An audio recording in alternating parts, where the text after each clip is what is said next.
aonde Jesus estava, e vendo lançou aos seus pés, dizendo-lhes: Senhor, se tu estivesse aqui, meu irmão não teria morrido.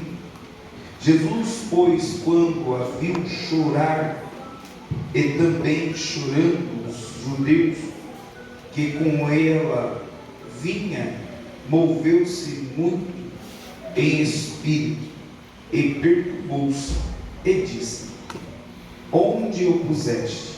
Disseram: Senhor, vem ver. Jesus chorou. Disseram-lhe, pois, os judeus: Vede como amava.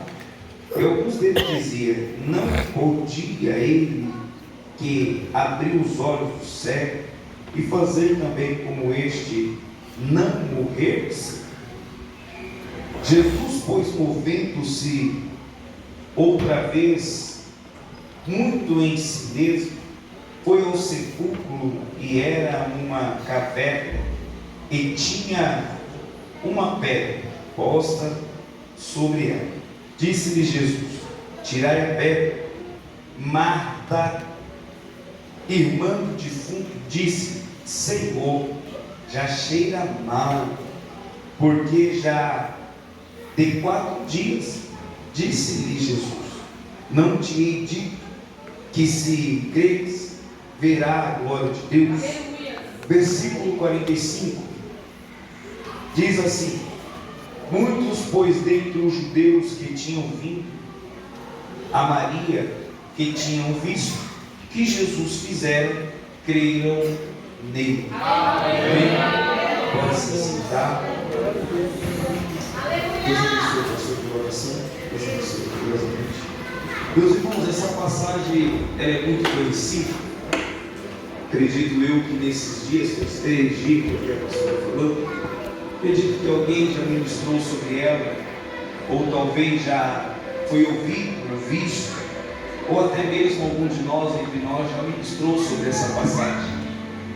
Essa passagem é uma passagem que nós só vamos encontrar no livro do Evangelho segundo escreveu João, porque somente João não faz parte dos evangelhos sinóticos, que Mateus, Marcos e Lucas, eles são os mesmos, corroboram algumas histórias, e João algumas histórias que estão, ou alguns fatos que estão no livro de João, não se encontra nos outros evangelhos.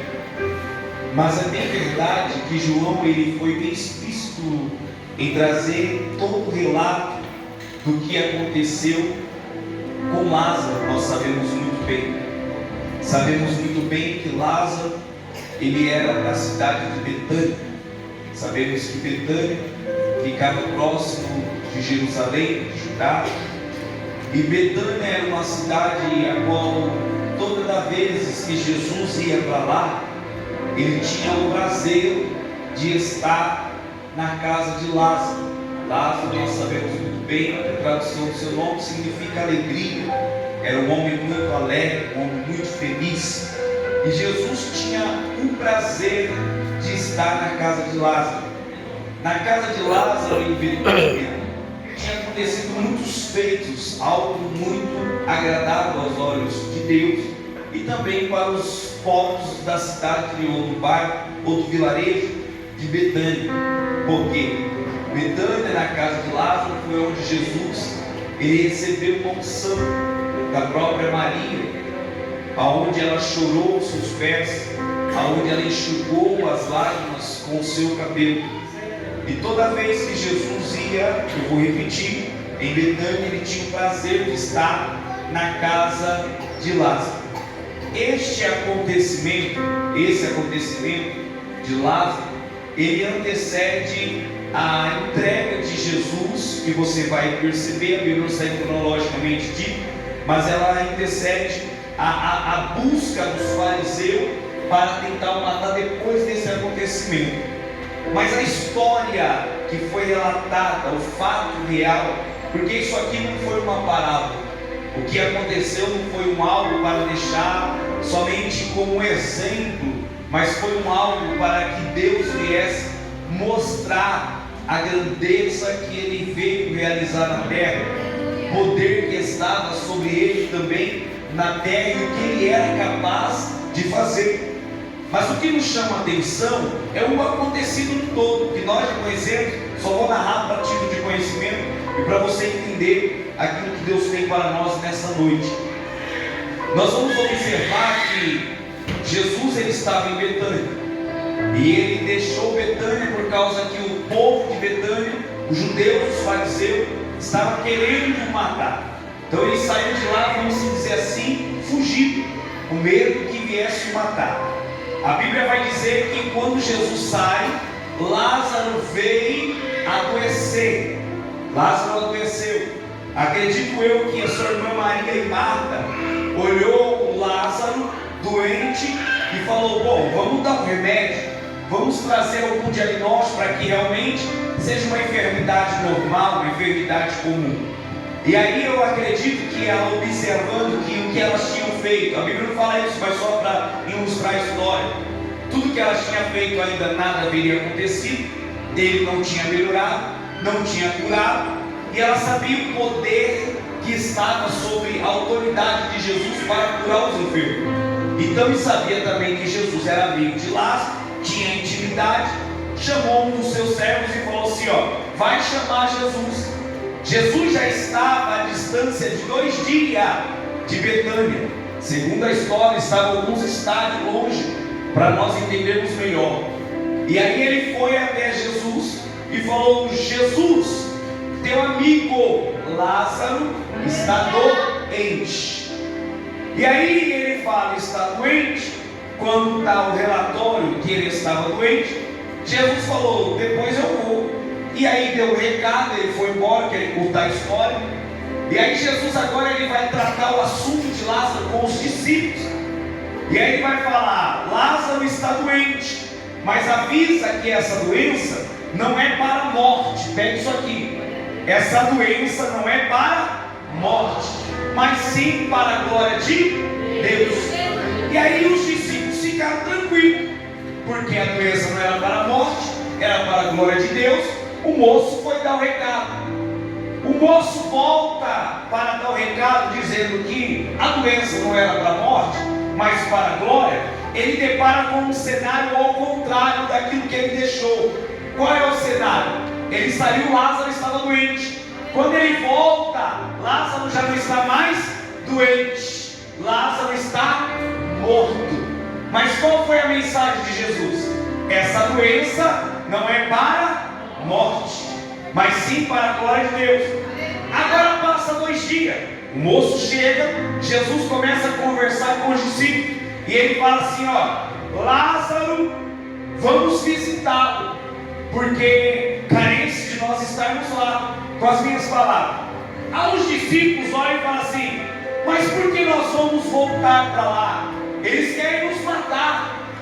Aí ele fala: não tem problema, que os que querem nos matar, estou ilustrando, falando aqui bem claramente para nós entendermos, os que querem nos matar, eles andam em trevas, e nós andamos em luz, e eles que andam nas trevas não há de nos enxergar. Mas vamos lá. Aí Jesus começa a falar com os discípulos e diz assim: ó, Lázaro está dormindo. Aí Tomé e os discípulos vão dizer: se ele está dormindo, para que vamos lá?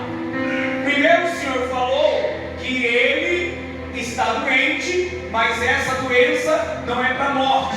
Agora está dizendo que Lázaro está dormindo. Se está dormindo, para que nós precisamos ir lá? Vamos ficar aqui, porque vamos correr risco de vida. Imagina os discípulos temendo, porque sabia que saíram de lá fugindo, e aí agora eles vão voltar para lá, para correr o risco de vida de novo, para arriscar. Então eles tentam convencer Jesus para não voltar, porque se Lázaro estava dormindo, não precisaria de Jesus retornar a um lugar ou uma zona de risco.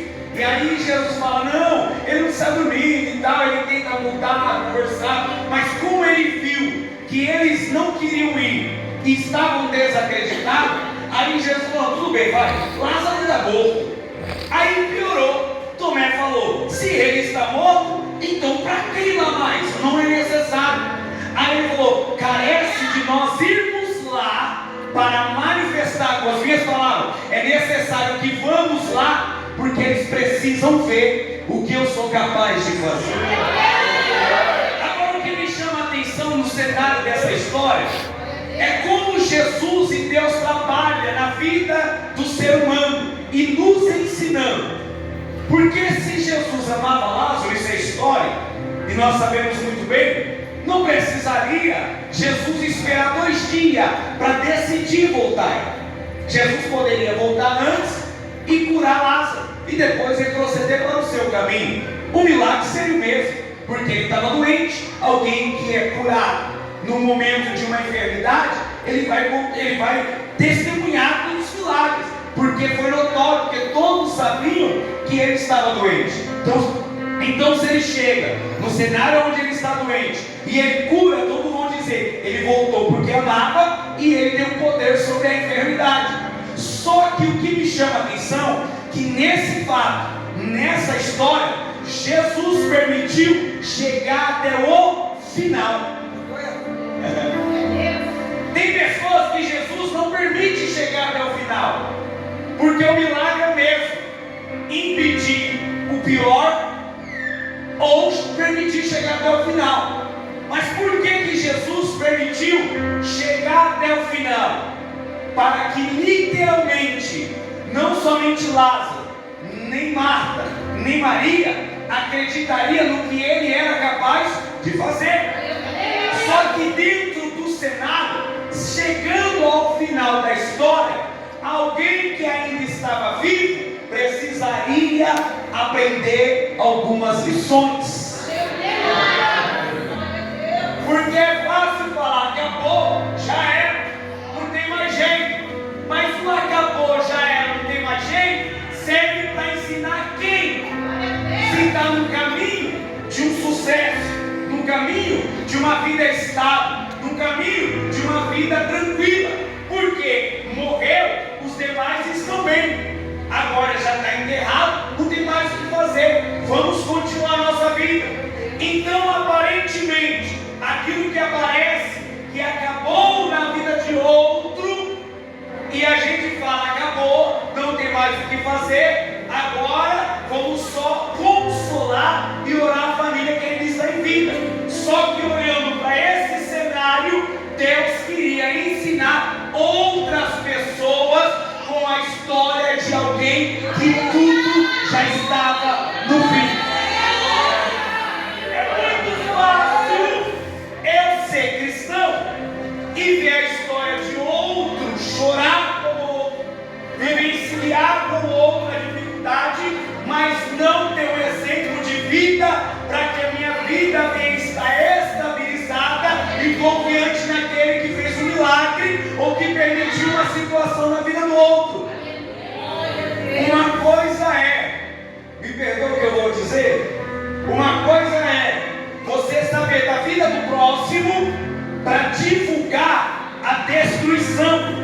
Outra coisa é Deus permitir você ficar sabendo da vida do próximo para ter uma lição que você pode ser o próximo a passar pela mesma coisa.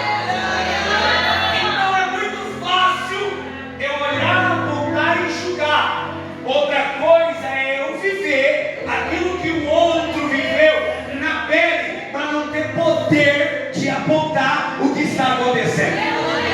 Pastor, não estou entendendo. Deus está dizendo, vai nos levar. Só quem é crente vai entender. Deus vai permitir nos levar a assistir ou viver o fim de algumas histórias para nós ver que ainda que a medicina diz já era, que ainda que a população já sepultou, ainda que as pessoas não acreditam, o que é o fim para mim e para você é o começo de uma nova história diante de Deus.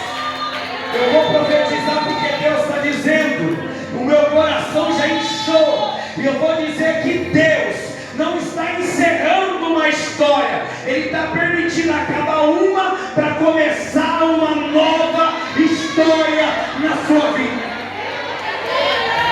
Alguém pode dar só um pouquinho de dinheiro para mim aqui? Só um pouquinho de dinheiro para você. Escute isso aqui. Então Deus permitiu chegar ao final. Na lógica humana, acabou, já era.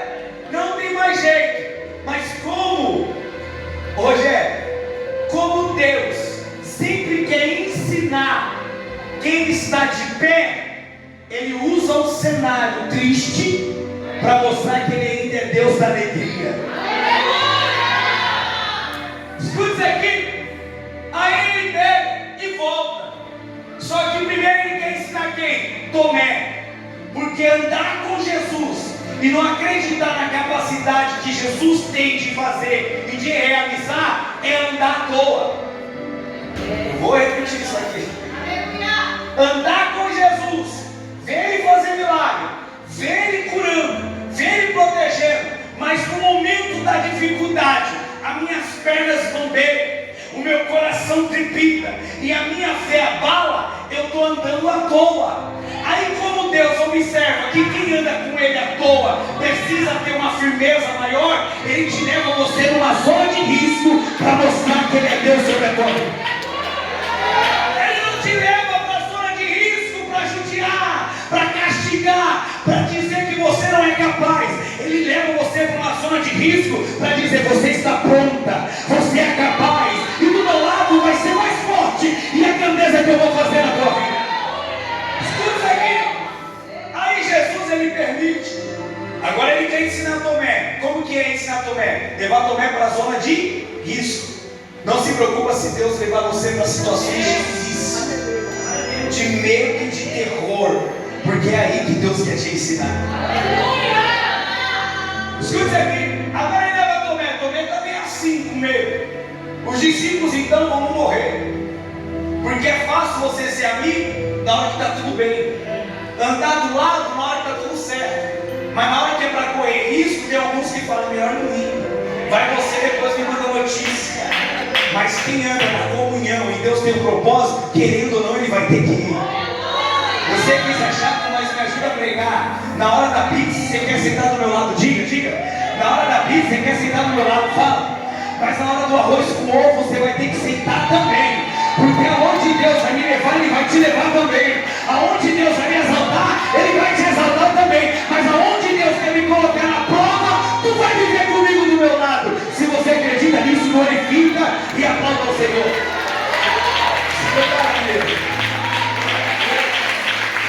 Não é assim que Deus quer ensinar. Aí agora Ele vai ensinar quem? Marta. Porque Ele chega.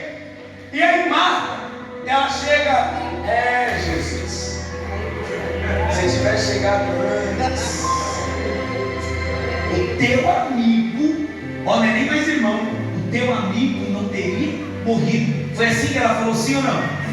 Sim ou não? Não. Se tivesse chegado enquanto ele estava enfermo, com as minhas palavras, ele não teria morrido. Então ela está dizendo assim, se você tivesse chegado a hora que eu te chamei, ele não tinha morrido. Vou piorar. Se tivesse chegado na minha hora, o mal não tinha acontecido, o fim não tinha chegado. Tem gente que é assim, só quer Jesus na hora que Ele quer, só quer Jesus na hora que Ele chama. Mas na hora que Ele chega, fala: agora não adianta vir mais, porque a hora que eu precisei, você não queria. Aí está dizendo: Marta, o que eu quero fazer não é para você, o que eu quero fazer é para uma nação, o que eu quero fazer é para uma população. Deus chama eu e você, não é para uma, para duas só pessoas. Deus quer usar a minha, a tua vida, para dar um testemunho para muitas pessoas saber. Por isso que muitos sabem da tua derrota, por isso que a vergonha muitas das vezes é espalhada, porque aonde maior é a vergonha, maior é a honra de Deus. Pastor, você está doido? Então vamos para a Bíblia. O período de vergonha será de dupla honra. Pastor, não acredito nisso. Então vou melhorar um pouquinho. Aonde abundou o pecado, superabundará a graça de Deus. Deus vai te exaltar em um período de dificuldade da tua vida.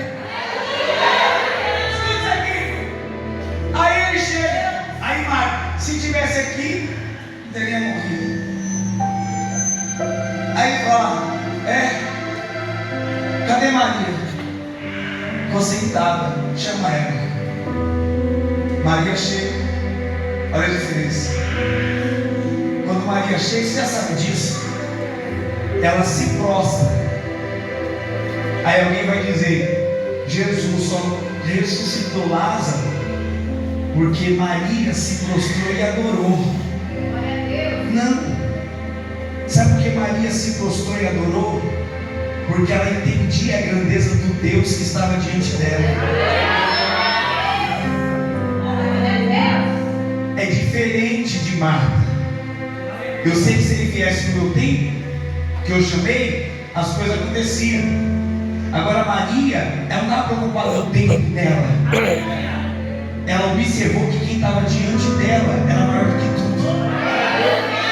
Eu nunca vi, infelizmente, me perdoa o que eu vou dizer, você dizer que veio num ambiente que se diz casa de Deus, se diz um ambiente que tem Deus, um ambiente que Deus está presente, que falamos que aqui é a casa de Deus, independente da placa, que está adorando um Deus, mas com um olhar altivo, nariz empinado, tupetudo, e às vezes nem presta atenção no Deus que nós dissemos que está na casa, e não tem uma reverência a tamanho.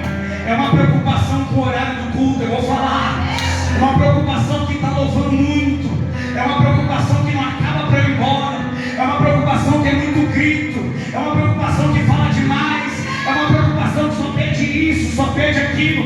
Quem vem na condição de Marta não vê a hora do culto acabar, mas quem vem na preocupação de Maria, ela não vê a hora do culto não acabar, porque o culto não é o ambiente onde ela está, o culto é quem está no ambiente que ela veio adorar, e quem está no ambiente que ela está, ele não fica altivo, nariz empinado, fica meio relaxado, não, ele tem reverência, ele adora, ele glorifica, ele exalta, porque hoje em dia é muito difícil.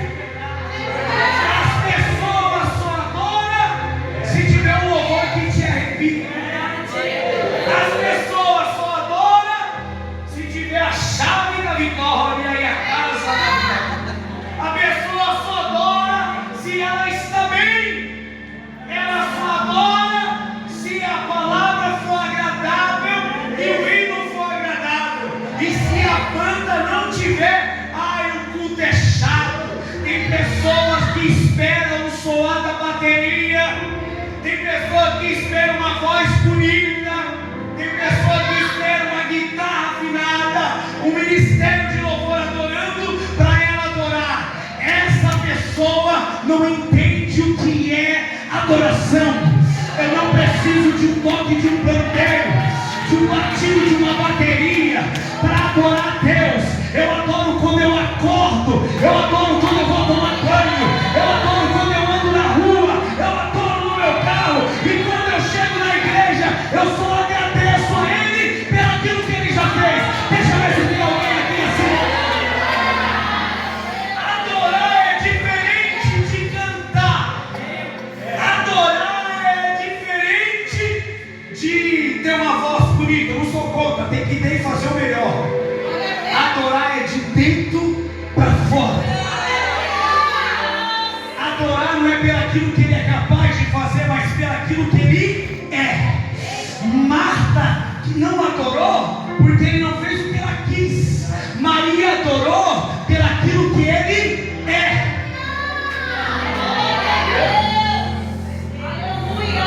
Foi empregado, eu adoro. Estou desempregado, eu adoro. Tem comida, eu adoro. Só ovo, eu adoro. Apesar que até ovo tá caro, né? Tá doente, eu adoro. Tô com saúde, eu adoro. O filho tá dando trabalho, eu adoro. O relacionamento acabou, eu adoro.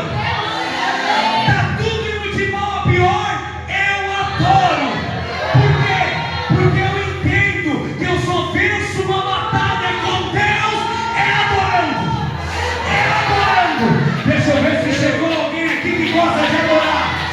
Deixa eu ver se chegou alguém aqui que gosta de adorar.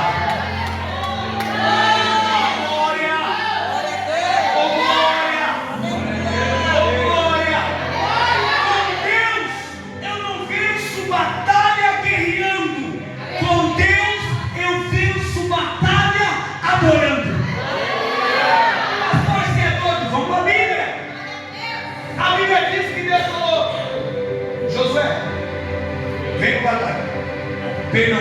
Gideão, vem para batalha. Escolhe uns homens aí. É aqui, ó. Escolhe o quanto que você quiser. Um homem que dizia ser fraco, menor da tua casa, fez uma seletiva. O que era menor da tua casa, menor do vilarejo. Eu falo, ele foi, me perdoa a expressão, ele foi um pouco hipócrita. Porque ele falou que era o menor da tua casa, menor do vilarejo. E o menor da tua casa, menor do vilarejo, conseguiu ajuntar 32 mil homens. 32 mil homens, é o menor. Aí Deus falou assim: bacana, vi que você tem atitude, mas eu quero fazer essa guerra ser vencida, não é por homem, eu vou provar para você. Antes de você levar o povo para a batalha, faz um culto de doutrina. Culto de doutrina é falar a verdade. Doa quem tu. Eu sou do tempo do culto de doutrina. Eu amava o culto de doutrina. Eu não sei se você é desse tempo, mas o culto de doutrina só podia vir quem era crente. E o porteiro ficava do lado de fora da igreja. E não podia ficar batendo papo na porta. Não era? Lembra que era assim que já participou desses cultos? Eram os cultos que se você não pudesse dar glória, você dizia ai. Mas a igreja quando orava tinha unção e graça. Sim ou não? Quem lembra desse culto? Você não sente saudade, não? Sabe quem é o culpado desses cultos ter acabado? Pergunta quem, pastor? Quem, pastor? Aponta assim. Eu.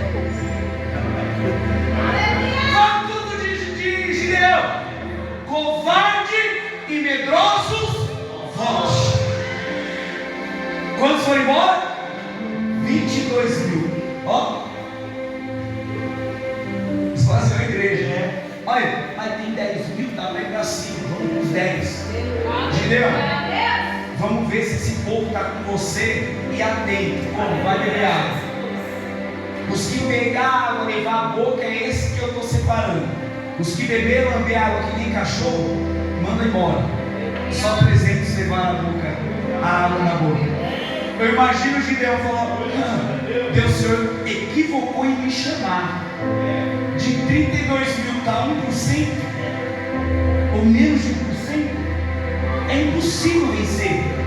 Aí Deus fala para Gideão: essa batalha não é tua. Com as minhas palavras, eu só te chamei para representar que eu sempre preciso do homem para usar. Mas quem vai vencer sou eu. E o que eu faço? Pega a tocha, o pífaro e o cano. Para onde você vai? No monte. Aonde? Perto dos inimigos. Por quê? Porque inimigo de Deus não suporta a adoração. Eu vou repetir. Inimigo de Deus não suporta a adoração. Muito alto o toque da bateria.